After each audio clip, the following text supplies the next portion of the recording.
तो खैर वहाँ पर सब्जी वाले फ्रूट वाले उन्होंने अंदर गोदाम बनाया हुआ है, अंदर जाने भी नहीं देते और आपने भी बता दें कि अंदर बनाने नहीं देंगे। इसलिए बड़ी मैंने छुप छुपा के जितनी भी वीडियो उसकी आपको नज़र आ रही है ना, ये छुप छुपा के बनी हुई है।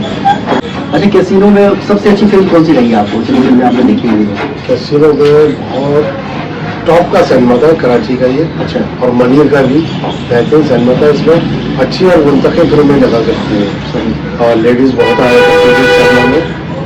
इसका नक्शा जो अगर आप देखेंगे, आर्किटेक्ट जो इसका एक ही था, कैप्री सिनेमा कराची का और कैसीनो का। अच्छा, मतलब कैप्री और कैसीनो अंदर से एक जैसा था? सेम एक जैसा। उसके इंजीनियर भी दोनों एक ही थे। अच्छा। कंपनी एक ही थी। सही। मालकान अलग अलग थे। इस कैसीनो सिनेमा की मालकान है जोरा गनी। अच्छा। इनका एक इंपीरियल सिनेमा था ड्रिक कॉलोनी में, कैंट बाजार के अंदर।